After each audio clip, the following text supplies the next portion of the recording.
Open up a tab, grab a seat, and pour a pint. It's time for the Beer Guys Radio Show. You want free beer? Go to the brewery. Dedicated to the art, science, and enjoyment of craft beer. Yeah, what's wrong with the beer we got? Now, here are your hosts, Tim Dennis and Aaron Williams. And welcome to the Beer Guys Radio Show. We are radio for the local craft beer movement, broadcasting from Wrecking Bar Brewpub in Atlanta, Georgia. And I'm Aaron Williams. And I'm Tim Dennis. We got Brian Hewitt in the house with us, in the pub with us as well. I am in the pub. How you doing, Brian? I am doing well. Good, good. So on this episode of Beer Guys Radio, we are talking to one of the best brew pubs in America. We are at Atlanta's Wrecking Bar with owner and brewmaster emeritus, right? That's right. Right. Yeah. Bob Sandage. Plus, Aaron is fresh back from his trip to the Craft Brewers Conference in Nashville, and he'll give us a full report on that. Yes, lots of things going on at the Craft Beer Conference. A lot of it involved beer, amazingly enough. I wouldn't have guessed that. Shocking. Yeah. I know. That's exactly If I'd it. known that. I would have had that. So excellent. Well, cool. Let's this week, like I said, I was at CBC pretty much all week long, and I was able to go to Nashville, enjoy a lot of beers there. Went to Southern Grist, went to Tennessee Brew Works, went to Fat Bottom, checked out some of the beers they've got there. So the Nashville scene is growing. That's what it sounds like. They've got a lot of beers there. A lot of the advancing the stuff. They've got hazy IPAs. They've got some sours there. They're really kind of working and making a lot of different brews out there. So I was impressed by the quality of Nashville. Did you make it a bearded Iris? I did not actually, Okay. but I did bring some back. So cool. Going to test some of that out. But yeah, but the funny thing is about Nashville is that there's construction everywhere. It seems like it's Atlanta 5 years ago, where just everything is growing. Everything's under construction. It's crazy. Which means in 5 years, the construction will still be going on. Well, that's probably So true. that's Exactly. how it Just works. so traffic, man. Yeah, Yes, just yeah. getting bad. What about you guys? Well, so we continued our tour of Georgia breweries. We went up to Printer's Ale, or over to Printer's Ale, I guess, kind of west of Atlanta, Yep. towards Alabama, for their 1 year anniversary. Had some tasty beers there. We had a couple fruited gozes they did that were really nice. And we got to sample their Artifact barrel-aged stout, which was their first bottle offering there. And that was phenomenal. That was really good. So I got a bottle. I meant to bring it tonight, but I didn't. So we're not going to drink that. Okay. So fortunately, we have Wrecking Bar I was going to say beers we'll here just to take settle care for of Wrecking that, Bar so. beers. That's terrible. But that's the you're word. right. Good stuff. Good stuff. Then stopped by Scofflaw, hung out with those guys, tried a few beers, and I had Monday nights. Don't call it Hotlanta, Don't call it hot. which was Atlanta. a hot topic on Reddit. I noticed There. that. So yes, Several hundred threads apparently from Yeah, that thing. it was so popular. exactly. Good talk Yeah, there. Brian, what about you? So I also did the Printer's Ale thing. That was really nice. They also had an ESB there that I enjoyed drinking, but those gozes were pretty top notch, the fruited ones. I also made a little side trip myself to Eventide and checked out their Grant Park Sour. That was very nice, and had to, of course, have the dry Irish stout while I was there. And well, of course, I had the A and then Pale Ale, and basically everything that was on special that Monday night, because they have a bunch of special beers, so I drank all of them. Printers had that. Was it Rotweizen? Oh yeah, Rotweizen? You know yeah. that style, Bob? It's a red hef, basically. Is Okay. what it worked out to be. So it was very malty, bready, banana bread in a glass, almost. Nice. So Okay. Nice. It was tasty. Not something I'd sit around and pound all day, but interesting change, and it seemed to be well done. I don't know the style, so I don't know that much about it, but I enjoyed the one they had. So That was pretty nice. It was Very interesting huh? style. Yeah, absolutely. Yeah. Excellent. We'll go ahead and check out this week's Truck and Taps beers of the week. Crack open a cold one. It's the Truck and Tap Beer of the Week. Craft beer and food trucks in downtown Woodstock. Truckandtap.com. All right, Tim, what do we got? we have a few good ones, mostly Wrecking Bar. We're going to do all Wrecking Bar, but Brian brought one he wanted to share with us. Brian, what you got here? So this is the collaboration between Weihenstephaner and Sierra Nevada that we talked about in the news a little while ago. It's Braupakt, so it's a Hefeweiss beer, but it's definitely got Sierra Nevada stink on it, as I'm saying. So expect it to have a little bit of hoppiness to it. Yeah, you can't have Sierra hoppy. Nevada beer without a lot of hoppiness. That's right. Then we're going to go through some of the Wrecking Bar beers, and I am currently drinking one of their newer releases. Newer, Bob? Yeah, I think this is the newest IPA. This is the Where Have All the Cloud Boys Gone? Right. Did you come up with that name? Is that your No, work there? that's a Neil creation. Okay, gotcha. So, well, it's tasty. Very good. Thanks. It's got that haziness to it that's so popular with the kids It's these days. what the kids love these days. Yes, That's what they ask I for. taste nothing but haze in it. I know. And it's we'll see amazing. what comes after that, but it's going to be Wrecking Bar goodness. Definitely excited to hear that. Let's check out this week's headlines. What's in the news? The beer guys have the scoop. Extra, extra, read all about Now, time for headlines. All right, there are a lot of headlines, Brian. Go for it. There are. I don't know how we're going to get to all of them. But You going to speed dating style there? That's an interesting idea.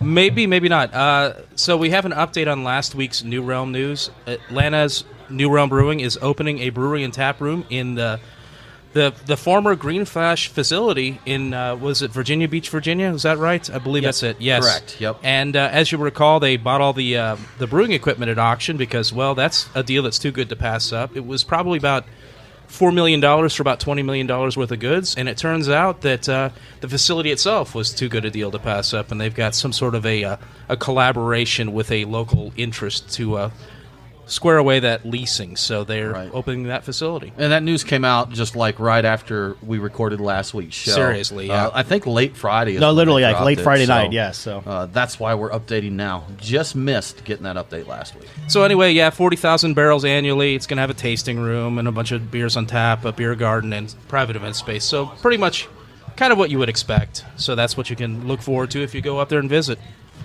We have some surprising big beer news. Molson Coors has reported a big drop in beer sales. The company's sales were down in all of its major markets about 6% in the last quarter. And their stock, it fell about 13% on the news, and it's down 25% overall this year. So apparently they didn't ship enough of their beer to wholesalers and distributors in a season that should have been good for them because of all the NFL playoffs, the Super Bowl, and all that sort of thing. So they're blaming the weather. Believe it or not. I saw that too. All I was right. like, okay. I could see a brew pub saying the weather affected, and maybe people don't want to come out and come to the brew pub. No, we don't say that. But you don't use that one. No. See, even the brew pub won't use that excuse. Exactly. So it's the weather. I'm surprised they didn't blame like spirits and wine the way AB-InBev does, because Spirits, that's kind of their wine, and go-to. hard seltzers, right? And hard seltzers, yes, Right. indeed. I blame magnets. Yes, How do probably they work? magnets. Exactly. Yes, exactly. They impacted the weather. That's true. That's how it works. And my Exactly. speech, apparently. So, friends of the show, Nappy Roots, are collaborating on 2 new beers, and they're developing a craft beer and travel reality show. So that's a lot. Yeah. Their upcoming collaborations are Watermelon Chicken and Grits with Against the Grain Brewery in Louisville, Kentucky. It's a golden ale with watermelon. And also the Humdinger with Monday Night Brewing in Atlanta, Georgia, of course. And that's releasing on May 18th. That's an Imperial Rye Stout in Kentucky bourbon barrels with Ugandan vanilla beans. And the name of the travel show that they're working on is 40 Acres and a Brew. So they do a lot of touring, visit a lot of breweries. So I think that's going to be a good watch. Yeah. I talked to them a little bit about it, and they're just saying, we go out to these breweries anyhow, we're visiting them. They're passionate about beer, as you know, Brian. Oh, yeah. Brewing down there at Atlantucky Brewing. So Constantly. they want to turn it into a program. Yeah, Makes sense. That's going to be cool. You know what? It's funny because you said that before. A lot of people who are quote unquote famous kind of are they say they're into beer, but they're really not into craft beer. These guys are into craft beer. Well, that's not mess around. I was talking to Scales about the collaboration beers, and mentioned I know that there's some collaborations that they do that it's just the name on there. The artist never shows up. Yes. It's just their name being put on there, and Scales, he didn't care for that. He's like, we brew. Not only are they involved, but they are brewing. They're on they're there on the master. They're raking so. spent grain. And They're like all for that real, kind of man. stuff. They Exactly. enjoy beer. They enjoy brewing. Good sure for enough. Good for it. All right, so a fun story. I like things like this. A 220-year-old ale from a shipwreck has been brought back to life in Australia. The resurrected beer is called the Wreck Preservation Ale. The contents of the beer were recovered from, obviously, a shipwreck, and when it was examined with the help of the Australian Wine Research Institute, they isolated a yeast in the beer that was a rare hybrid strain that's different than modern ale strains, so they made a beer with the yeast, like you do. I love it. The beer is being launched at the Great Australian Beer Spectacular in Melbourne and Sydney, and will be on tap in the country starting in June for people who go down there. I just thought it was neat. I know we No, probably I'm won't stoked. see it, but I think we should probably just fly absolutely. down there for a taste. I believe. yeah, we should. That, And the beer proceeds, part of them go to support further research into that actual wreck and all of the... They're just looking for more beer. Yeah, pretty much, yeah. Yeah. They're looking for more. Exactly. All right, well, it's time to go ahead and take a break right now. You listen to the Beer Guys Radio Show. BeerGuysRadio.com is our website. We'll be back talking to Bob Sandage from Wrecking Bar Brewpub in Atlanta, Georgia. We'll be back right after this.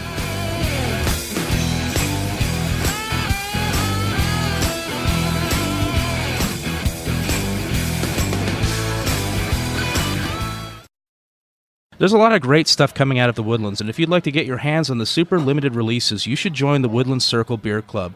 Your membership will get you 6 unique and different beers from the Woodlands, awesome Woodlands Circle Stemware, a $25 beer tab, and some other cool perks during your time as a member. Series 2 will start this summer and feature more great wild ales and barrel-aged dark beers.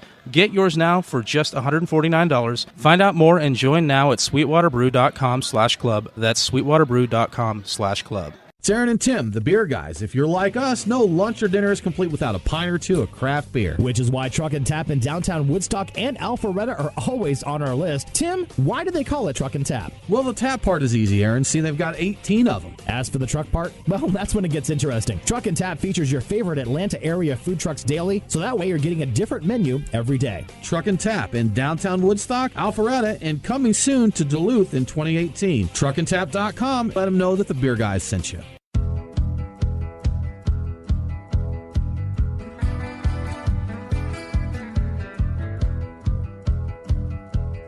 Follow the Beer Guys on Facebook, Twitter, and Instagram. Strange things are afoot at the Circle K. Now, back to the Beer Guys radio show. And welcome back to the Beer Guys radio show. We are at Wrecking Bar Brewpub in Atlanta, Georgia, and we have Bob Sandage here with us. We're going to talk beer, brew pubs, farms, all kinds of good stuff. Bob, thanks again for joining us. Yeah, thanks for having me. Well, thanks again for the beer, too. We're drinking Where Have All the Cloud Boys Gone? That's right. I remember that song. Long time passing. Where have all the Cloud Boys gone? There you go.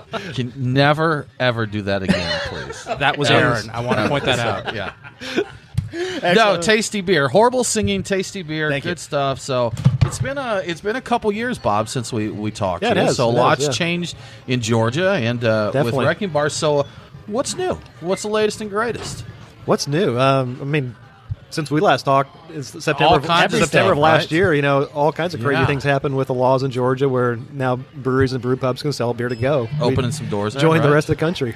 Well, I tell you what, we're going to start a little backwards from Wrecking Bar Brewpub. Something we've brushed on before but haven't talked about a lot is a Wrecking Barn Farm that Sure, you have. And so that's out in Loganville. Right. You grow stuff there. It's a farm. You grow. And I know at one time talking about brewery there and stuff. Yeah, so. we came out of the gate pretty quickly. You know, we got the zoning approval to have a brewery out there, and not that it was part of our business model, our business plan, but with the laws in Georgia, still a lot of cool things have changed in the last year or two. But brewpub owners still can't have ownership in a brewery and vice versa. So that's still something that's a little problematic. And we were looking at doing a brewery out there, and I think the more we look at it, a brewpub makes more sense because obviously Stevenson and myself would not have to give up ownership in one or the other, and that's And you can still do. We're sitting here at the Wrecking Bar Brewpub, and we both love what this is and what it's done for Atlanta beer, and would hate to say, well, one of us has to walk away from that. Sure. So, but I think Loganville's getting close to being ready for a brewpub experience. Maybe not a 7-day a week to start off with. We'd probably start off a little conservative, but we've talked to a lot of people out there that really want that. For it. Yeah. And you've done some special events out there and such, right? Dinners and things. Yeah, we have farm. usually have two dinners out there a year. We're having one later this month on the 27th. I think that's the Sunday before Memorial Day. I was going to say that's a birthday event for a couple of people. Yeah, for Terry and Joel, Okay. and that one's an amazing event. There's 4 or 5 different food places and cocktail places, and you can go just kind of mingle, hop around to different places within the barn or out in the farm. So, but yeah, the brewery stuff is it's still very much on our mind. We're just trying to get the right ideas as far as the true farm to table brew pub experience that works for Loganville. It's funny because again, as a next door neighbor to you, live in Lawrenceville. I'm gonna say we've been ready for about 3 or 4 years to have that kind of experience. So please come and open that up. We'll be all set. No, seriously though, Bob. Farm to table. Really good food. I was at the CBC this week, the Craft Beers Convention conference, and one of the things that the Brewers Association is really talking about is pairing food with beer, kind of upping the level of perception of beer with the food and culinary crowd. Right. How important is that? I mean, you serve some absolutely fantastic food here, but how important is that to kind of have that craft beer and that farm to table experience as opposed to the old school? Back when we were in college, the cheap fries, hot dogs, whatever. I think it's hugely important. Back 15, 20 years ago, it was all light lagers, or something. Craft beer it was pizza and macro lager. Was not where it's at right now. And now, and as such, you had wines or cocktails that you would match with certain foods, and now there's this whole plethora of beers. It's not like they were just invented in the last 10 years. Some like the cloudy IPAs Right, were, but exactly. A lot of the beers have been around for a long time. But now that people are starting to drink more craft beer, they're starting to say, "Wow, I can have a Hefeweizen with this dish," and that would simulate me having Sauvignon Blanc or something. And we're seeing a lot more beers that are becoming. There's a blending there. There's kind of crossing beer and wine, and that Reformation in Woodstock just released a rosé beer, right. called Alani, going for that. I know talking to Peter Kiley at Monday Night Brewing, he talked about the winification of beer, aging lighter beers in wine barrels, bringing some of that character in there. So there is a lot of stuff that can be done for those that blanket say, I don't like beer.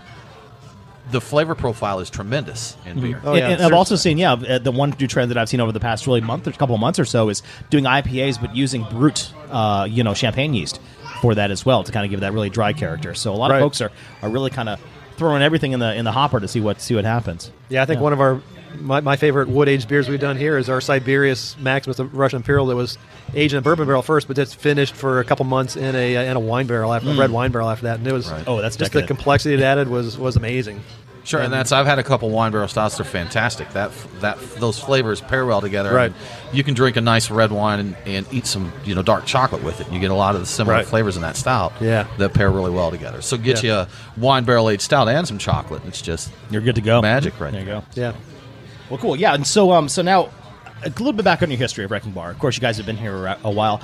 When you founded this place, did you want to be a restaurant first, or did you want to be a brewery first? I mean, what was kind of the chicken or the egg type of thing? That's a good question.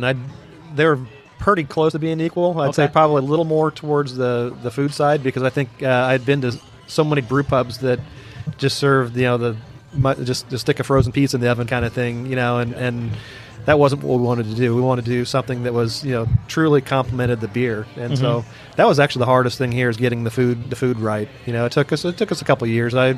We started very conservative, and I wouldn't say our food was bad. It just wasn't.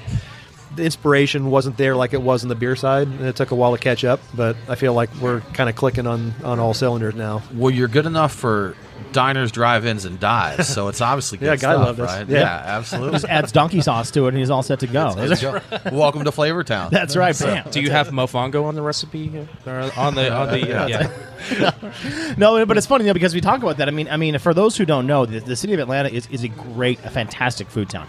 It's really one of the best food towns in the United States. If you haven't been here, so I would think that the battle to kind of be known in those circles would be quite difficult to make sure that you keep those standards up.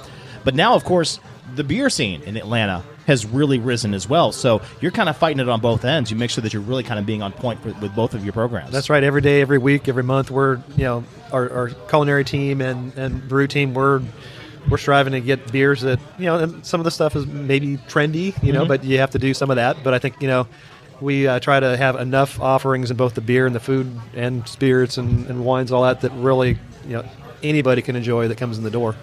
Yeah, and you've had, I know, Breaking Bob Kolsch has been around for a while, long time, as long as I can remember coming here, it's been on. And we're seeing those kinds of styles coming back around, and that's something lighter, drinkable. That is one beer that if you don't want a bunch of hops or a big wine barrel-aged stout in that, Kolsch is, easy to drink with anything. So yeah, I feel like, you're going to have trends or fads, what do you want to call it, that come up every now and then. But I myself, I'm drinking a Pilsner right now. It's like, oh my gosh, this is so nice. And I've had so many hazy IPAs recently that we've got our Victor back on for the first time in a few years. More of the West Coast style IPA. I'm like, oh my gosh, I've missed this beer.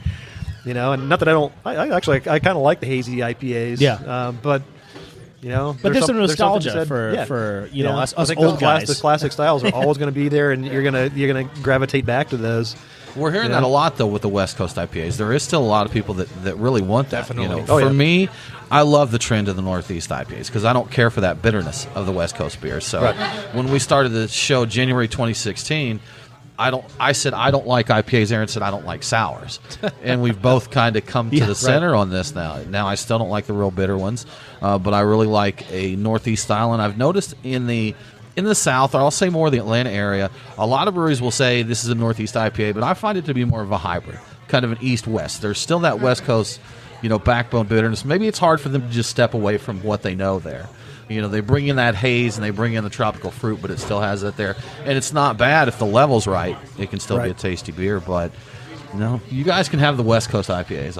I'll take them. I'm all right with that. I do like the hazies. You're as equal well. opportunity. Honestly. I am. It's all over the board I'll go either way with that. In terms of drinkability and a resurgence of something, I gotta give you a shout out for the various ESBs. An oak aged one. You've got a regular English bitter on the menu right now, and those are nice. I'm so glad to see those. You're listening to the Beer Guys Radio Show. We're going to take a quick break right now. You can follow us on Instagram at Beer Guys Radio. Coming back, we'll talk more with Bob Sandage from Wrecking Bar Brewpub in Atlanta, Georgia. We'll be back right after this.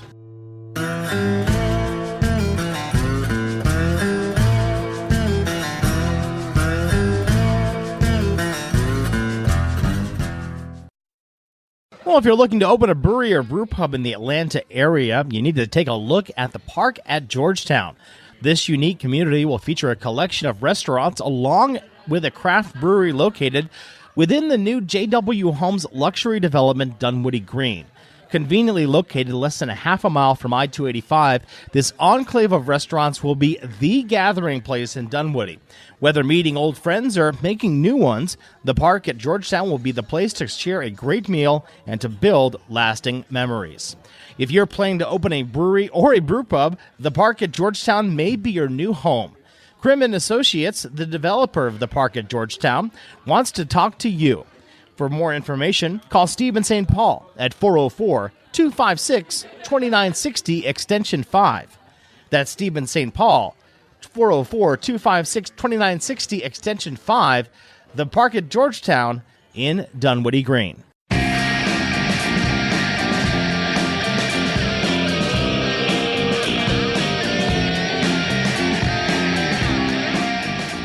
Follow the Beer Guys on Facebook, Twitter, and Instagram. Roger. What's our vector, Victor? Now, back to the Beer Guys Radio Show. And welcome back to the Beer Guys Radio Show. Subscribe to the show on iTunes, Stitcher, or wherever you get your podcast, and be sure to leave us a review. We're at Wrecking Bar Brewpub in Atlanta, Georgia, and we're talking with Bob Sandage. We're drinking his beer. I got an oak-aged ESB right now. Right, Bob? That's right, yeah. This is fantastic. This is so good. These beers coming back. So I want to talk to you some more about beer laws, though. And we did this, and for our folks not in Atlanta, we hope you find it interesting, the beer law stuff, but we're going to talk about it a little bit. Things have changed. Over the last couple years, we had a little bit of change where breweries could do a little bit of direct sales, air quotes there, because it was actually selling tours and giving away souvenirs.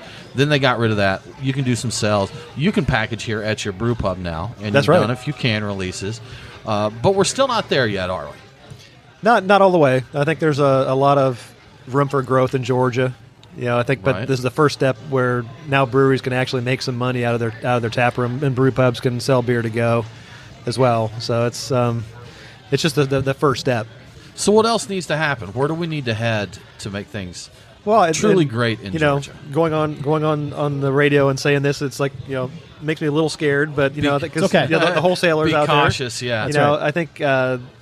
One of the things that eventually will happen is self-distribution. Mm-hmm. It's almost like one of those the terms that makes you kind of cringe a little bit because the wholesalers have been doing this for 80 years, and it scares them. I can see how it would. Sure, I understand it. Right. And I think that there's ways that in Georgia that we can put limits in place. Maybe not quite like there are in North Carolina or other states, but once you're a brewery that's 5,000 or 10,000 barrels a year, you probably don't want to have trucks and drivers and insurance for all those and accounting for taxes in every county of Georgia and all that. So, but there's somewhere under that the breweries in Georgia, they can make money, by just selling directly to a retailer, and honestly, the distributor probably doesn't want to worry about the guy so much that's selling 500 or 1,000 barrels a year. Yeah, and that's something I've actually talked to brewers who have said we're small guys, and we got to these distributors, and some of them don't want anything to do with us. We're too small for them to mess with right now. So you kind of have to prove yourself first, and then at that point, then all right. Yeah, and even if your capacity is the same way, I'm like, why shouldn't you be able to deliver a couple of 6-tolls up to Gwinnett County? It's not, right. They don't want to deal with that. The distributors don't, but it's something that you guys can handle pretty quickly on your own. Yeah, and we do maybe a dozen festivals a year too, where it's the hoops we have to jump through to make that happen, and the wholesalers don't want to. don't want to deliver one cask for a charity. It's a big headache. It is a headache. Right, and that's something I see, just like we talked about before we got direct sales, and we're seeing it here. We're seeing the benefits of this. You allow some direct sales, a small brewery is more feasible to open up. Right. They can make more money, which ultimately means they grow and puts more breweries into distribution.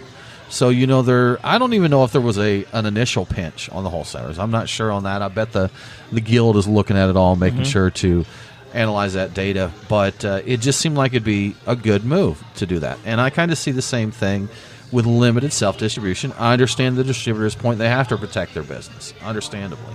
But if a small brewery, if a guy doing 500 barrels a year can take some of that out to the guys in his neighborhood, it helps him out, gets the brewery's name out, and again, will hopefully help him to grow quicker and get to that distributor, because he doesn't want a fleet of trucks to do that. So you don't want Wrecking Bar distribution, do you? That's farm, bar, brew pub, trucking, logistics. No, I'm Wrecking logistics. There you go. We're only about 1,000 barrels a year, distributing about a quarter of that, and I don't want to have to handle trucks and drivers and all that. Exactly, right. Let's go ahead and talk about the beers again. I'm having one of your Victors, which is kind of an old school IPA. You've been very popular, like we said before, talking about Mectin Siberius Maximus, only releasing it once a month, basically. How has the popularity of your canned releases that you've been doing now changed things here at the Brewpub? Oh, it's been huge. We did our first can release in October, actually September, kind of gearing up with collaborating with the Porter for their anniversary. And so we officially didn't sell the cans. People, had a ticket from the Porter.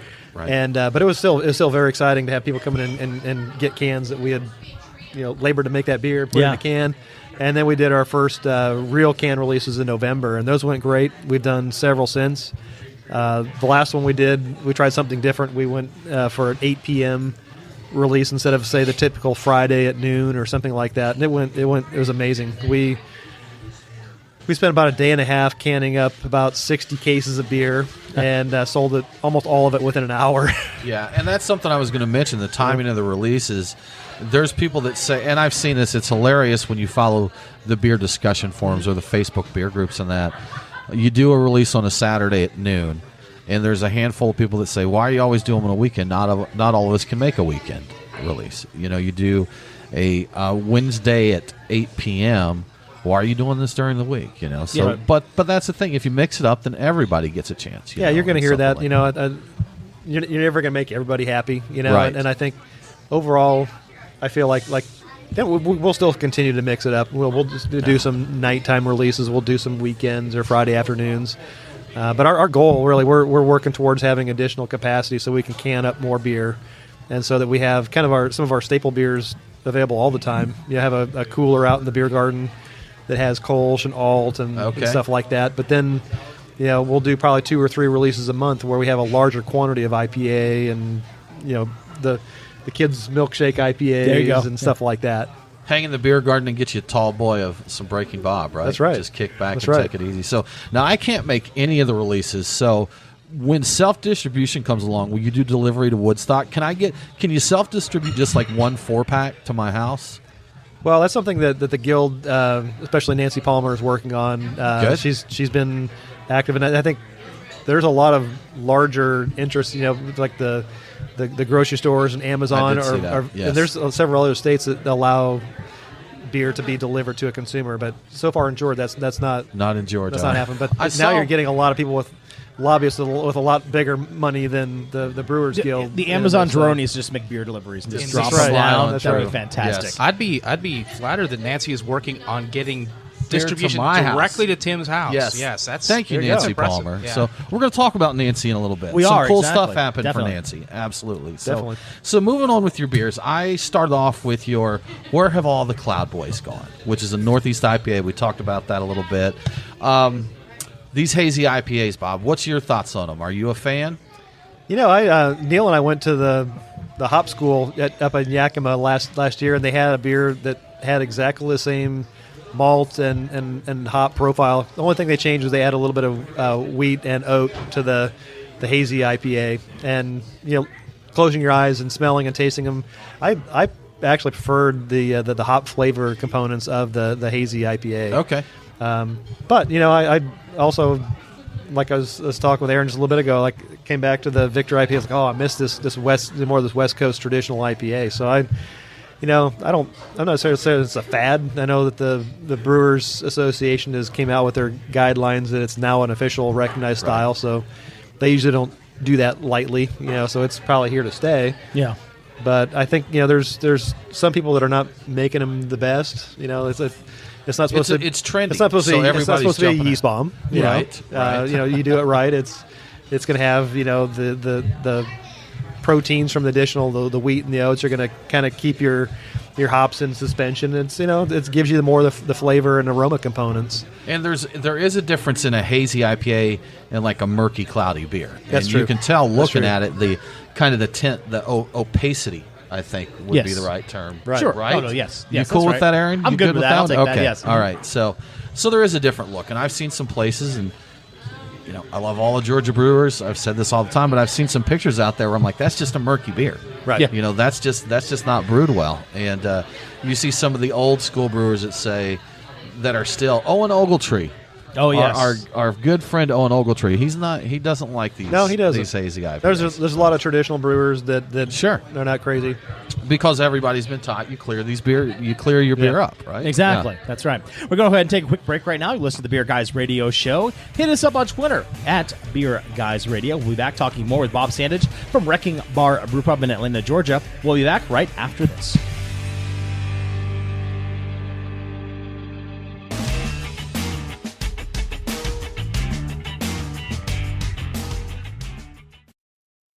Craft beer forged with a reverence for tradition and new styles that start a revolution. Ironmonger Brewing. The brewers at Ironmonger Brewing pride themselves at being masters of barrel-aged, hoppy, and sour beers. They invite you to their taproom in Marietta to taste and see. Also, visit their barrel room with an intimate drinking experience with great live entertainment. Keep up to date on all things Ironmonger by liking them on Facebook. Ironmonger Brewing, establishing a new standard in craft beer. We are Reformation Brewery, celebrating the reformer in you. Locally crafted within the renowned Etowah watershed of Woodstock, Georgia, Reformation creates yeast-forward brews full of aroma and flavor crafted to last. Come see us in beautiful Woodstock, Georgia, for a tour and tasting of unique brews that you can't find anywhere else. Reformation Brewery, set beer free. ReformationBrewery.com.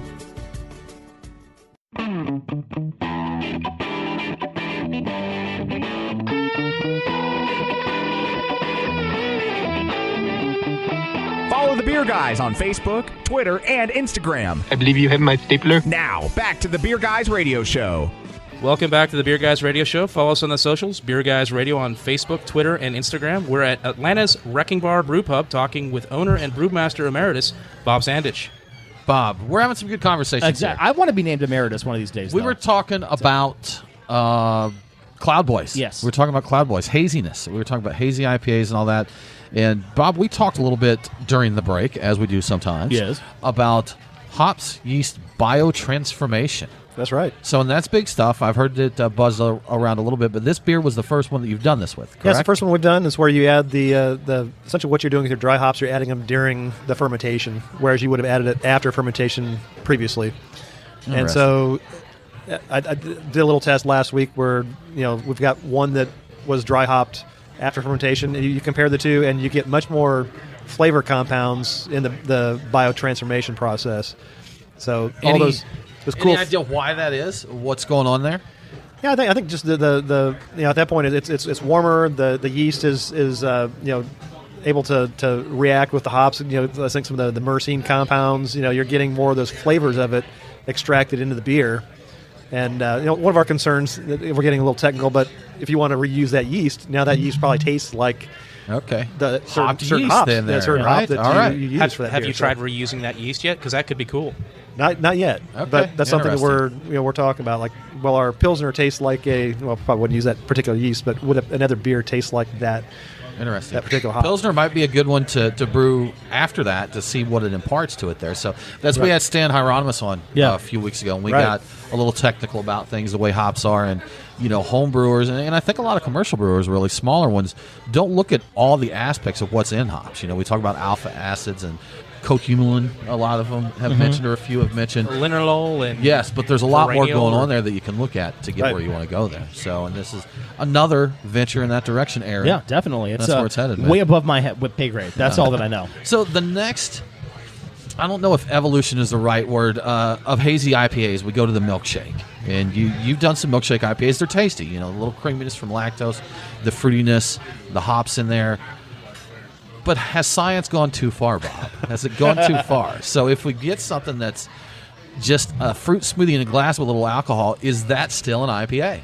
You're right. You get to a point where it's a fruit smoothie with a little bit of beer in it. It's still going to sell, but it's, at that point, it's to me, it's really not beer. Right. Yeah. I think that's probably more of a fad, or something that'll be a certain part of your demographic that would rather have the daiquiri machine going.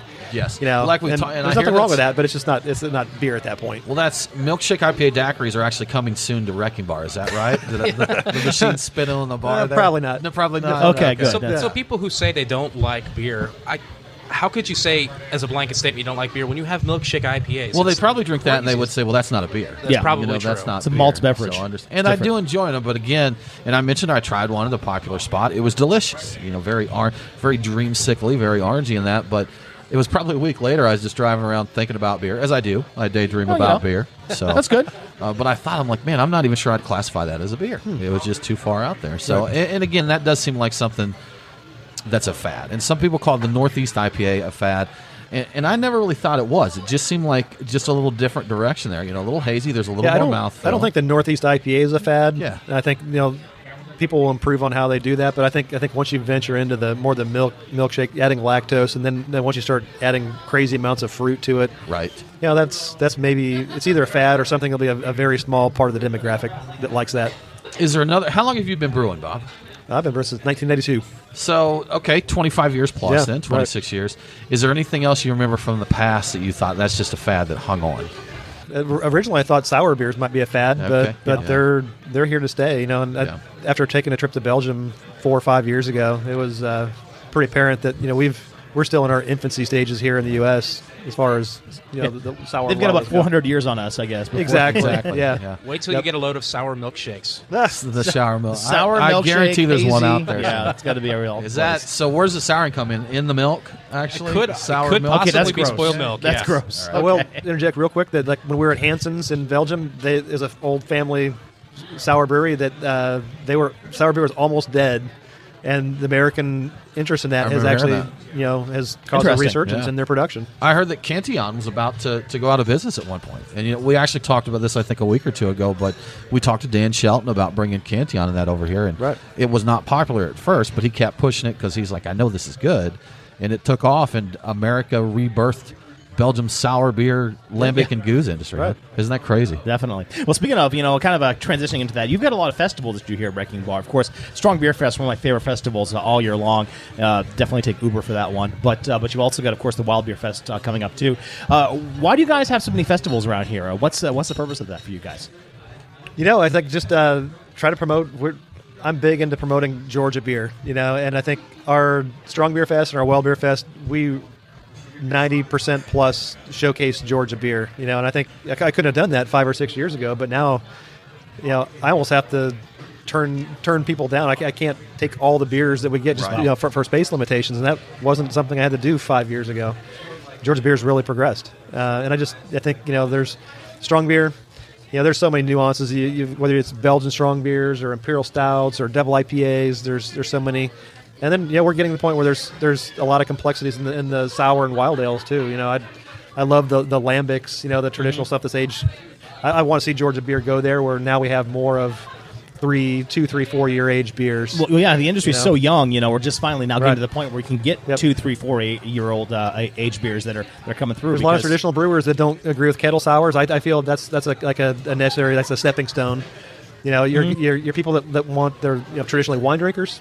Yeah, exactly. They like the kettle sours. Yeah. And I love those kettle sours for what they are. I don't consider a kettle soured beer the same as a Lambic or a Goose or American Wild Ale, but I enjoy them both for what they are. There. Right. So yeah, definitely awesome. Bob, thank you so much for talking to us today and enjoying your great beers, opening your space to us here. Good luck with Wrecking Bar and the barn. I need to get out and see the barn. I haven't been out there yet. Please do. Yeah, let me know. Barns are good. Absolutely. We appreciate it. So, thanks. Aaron, you've got an update for us. You were at CBC this week, so yes. Tell us all about that. Yes, I was away in Nashville. The Craft Brewers Convention, or Craft Brewer Conference, actually, was held here. One of the big news that we had actually has a Georgia background. Nancy Palmer from the Georgia Craft Brewers Guild. She is the first woman to win the FX Matt Award, Defense of the Industry Award. She has helped to really spearhead the efforts of the brewers in Georgia to come to an agreement with the state's wholesalers to allow for pint package and food sales at breweries. And, of course, this has helped to really grow the industry in the state, like we talked with Bob before here. So, there's a lot of things going on in Georgia beer. And, again, congratulations to Nancy Palmer, the first woman to win that award. That was a kind of a really big honor for her. So, yeah, kudos. That was great. And, got to talk a little bit to the Brewers Association themselves. There have been a slowdown of brewery openings over the past year, but that's kind of more because of the increasing numbers of breweries in the country. So a 5% growth rate, which is, again, slowed down from what it was before. However, the actual number of breweries opening in 2017 was the highest ever at 997.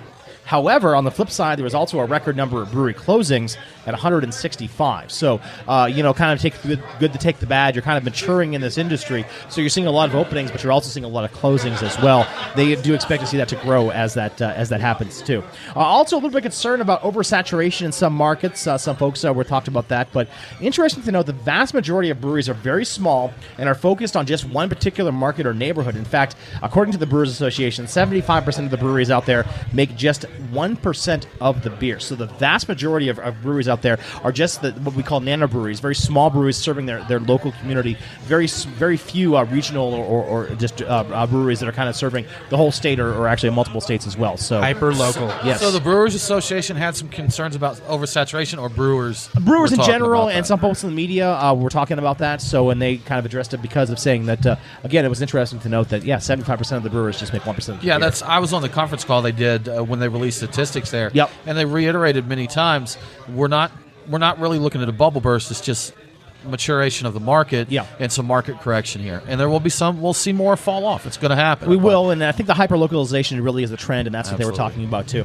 So again, finally, really kind of the goals of the Brewers Association this year are to get more brewers to use the certified independent label. In fact, over half of the craft brewers in the country are using it, about 3,300. They want to elevate the profile of beer among the culinary industry, increase diversity, and of course make the tax cuts permanent. $71 million so far saved because of tax cuts to the breweries this year, but it's only a 2-year tax, so they urge people to be basically aware of that and talk to your congressman to make those tax cuts permanent. So, and so also for the World Beer Cup, we're going to post that on our website at beerguysradio.com, so if you're interested, more than 8,100 entries in the World Beer Cup this year, which is the most ever. So, again, we'll post those on beerguysradio.com and let you know. Very cool. Yeah. I hate that I missed CBC, but it sounds like you made the rounds up there. Good. Huh? Yeah, definitely. Awesome. Well, Aaron, thanks for the update. Bob, again, thank you so much for joining us. That's going to do it for this week's episode of Beer Guys Radio. Coming up next week, we're going to be talking with Alabama's Trim Tab Brewing. We'll have Harris Stewart joining us. There's no word yet whether DJ Sex Panther is going to make an appearance. We hope so, though. We hope so. So remember, please subscribe to Beer Guys Radio on iTunes, Stitcher, or wherever you get your podcasts, and make sure to leave us a review and let us know what you think. Have a great week, and don't forget to drink local. Cheers.